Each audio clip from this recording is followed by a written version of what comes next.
Net की repairing का काम फाइनली शुरू कर दिया गया है और उसकी शुरुआत की गई है बल्ली लगाने से।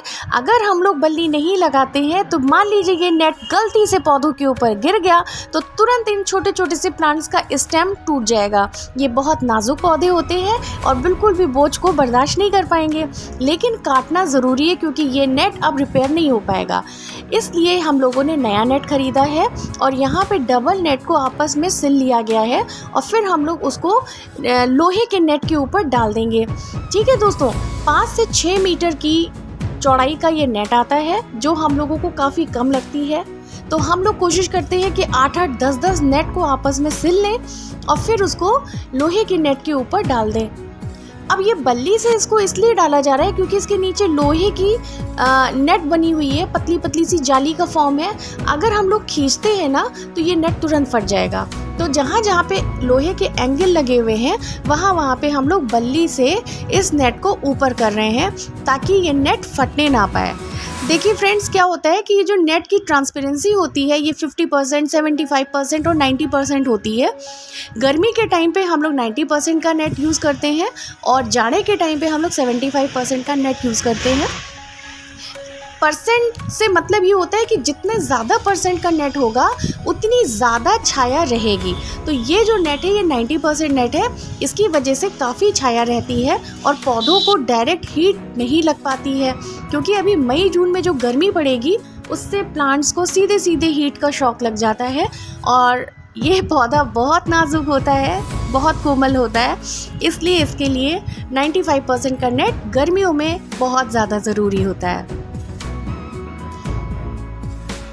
और फाइनली यहाँ पे नेट लग चुका है। तो मैं नेट हाउस के अंदर आ गई हूँ और आपको बाहर से मैंने दिखाया, बट आप देख सकते हैं पूरा नेट बहुत अच्छे से चेंज हो गया है।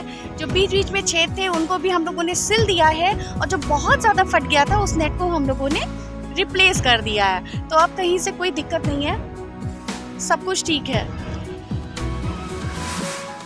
दोस्तों, आपने पिछला वीडियो देखा होगा जिसमें मैंने आपको दिखाया था कि 50,000 प्लांट्स एक कस्टमर ने एक दिन में पैक कराए थे। तो मैं बताऊं, ये बहुत बड़ा काम होता है फ्रेंड्स। पहले पौधे को निकालो, देन उसको वॉश करो, फिर उसकी काउंटिंग, ग्रेडिंग, पैकिंग, बहुत बड़ा काम होता है। फिर भी हम लोगों ने किया, लेकिन जो प्लांट्स बच गए थे उसकी प्राइमरी हार्डनिंग करके हम लोगों ने खुद ही टनल में लगा दिया है। अब फ्रेंड्स देखिए क्या होता है, कस्टमर जो होता है वो भगवान की तरह होता है। अब मैंने उनको डिलीवर तो कर दिया, लेकिन प्राइमरी हार्डनिंग की प्रोसेस टफ कितनी होती है चलिए मैं आपको दिखाती हूँ। यहाँ पे बोतलों से पौधे निकाले जा रहे हैं और उसके बाद टब के अंदर पानी डाल के उसका मीडिया वॉश किया जा रहा है। कुछ बच्चे यहाँ पे उसकी ग्रेडिंग कर रहे हैं, मतलब छोटे और बड़े पौधे अलग कर रहे हैं क्योंकि एक ट्रे में एक जैसा पौधा लगता है। ये खास तरीके का केमिकल है, इसके अंदर डिप करना प्लांट्स को बहुत ज़्यादा ज़रूरी होता है जो प्राइमरी हार्डनिंग के लिए पौधे को मजबूत करता है। दूसरी तरफ हम लोगों ने ट्रे को तैयार कर लिया है, इसमें कोकोपीट भर ली गई है और अच्छे से इसको पानी डाल के नम बना लिया गया है ताकि 1 महीना तक पौधे को पानी की ज़रूरत ना पड़े। अब ये पौधे केमिकल से जो निकले थे उसको एक एक करके हम लोग कोकोपीट की ट्रे में होल्स करके बहुत अच्छे से कोकोपीट से टाइट कर देते हैं ताकि ये पौधा 1 महीने में इसमें सर्वाइव कर सके और ये पौधों का नया घर होता है, नया एरिया होता है। पौधे लग जाने के बाद ट्रे में बहुत अच्छे से कुछ ज़रूरी फर्टिलाइज़र और पानी से स्प्रे कर दिया जाता है और फाइनली इसको टनल के अंदर रख दिया जा रहा है। तो ये जो प्लांट्स है ना, जिंदा हैं, इनमें भी जान होती है।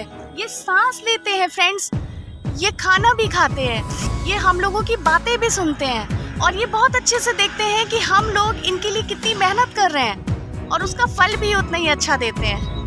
समझ में आई बात? तो जो भी किसान इन प्लांट्स का प्लांटेशन कराएगा उसके खेत में एक टाइम पे फ्रूटिंग होगी, फल एक समय पे आएंगे और वो सारी फसल को एक साथ कटवा पाएगा। मतलब उसकी इकोनॉमी बहुत स्ट्रॉन्ग हो जाएगी अगर वो ये प्लांट्स लगाएगा। तो रिपेयरिंग के बाद मैंने हर एक पौधे की ट्रे को अच्छे से चेक किया कि ऐसा तो नहीं है कि कहीं पे कोई ट्रे में कोई डैमेज हुआ है।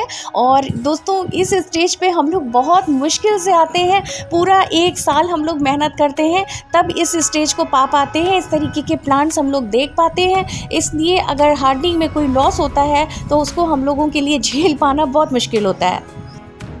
तो दोस्तों बहुत ज़्यादा मेहनत या तो किसान करता है या लेबर करता है और या फिर टिश्यू कल्चर का स्टाफ करता है। इतनी मेहनत किसी के बस की नहीं है। और आपको मैं ये दिखाऊं, ये मेहनत के पेड़ हैं, मेहनत के फल हैं। आप देखिए कितने अच्छे से ग्रो हुए हैं, कितने बेहतरीन और हेल्दी प्लांट्स हैं। और इसको देख के मैं इतना खुश होती हूँ कि मैं बता नहीं सकती, क्योंकि ये 1 साल की मेहनत के बाद ये फल मिलता है। पास से देखिए कितने प्यारे लग रहे हैं। कम से कम इस ट्रे को देख के एक लाइक कर दीजिए और एक कमेंट करके बताइए कि कैसी लग रही है आपको ये ट्रे। लीजिए, मैं आपको दूर जाके भी दिखा रही हूँ, हालांकि डिसबैलेंस हो रही हूँ, फिर भी आप लोग दूर से देखिए और पास से भी देखिए कि कितने प्यारे प्लांट्स लग रहे हैं। तो दोस्तों, ये प्यारे प्यारे छोटे छोटे से बच्चे बनाना प्लांट्स हैं, मेरा और आपका मेहनत का फल है। और किसान भाई इसको लगाएंगे तो बहुत अच्छा पैसा कमाएंगे। ये थोड़ा रेयर निके है, मतलब ये सारी चीज़ें सबको जल्दी समझ में नहीं आती हैं, लेकिन बहुत टफ भी नहीं है। आप मेरे वीडियोस को फुल देखेंगे तभी आप इस जर्नी से कनेक्ट कर पाएंगे और आप समझ पाएंगे कि एक टिश्यू कल्चर लैब को रन करना कितना टफ काम है। बहुत सारे हर्डल्स अभी भी हैं सामने फ्रेंड्स। मैं आपको सब कुछ बता नहीं सकती हूँ, लिमिटेड टाइम होता है ना। तो प्लीज़ मेरे वीडियोस को फुल देखिए।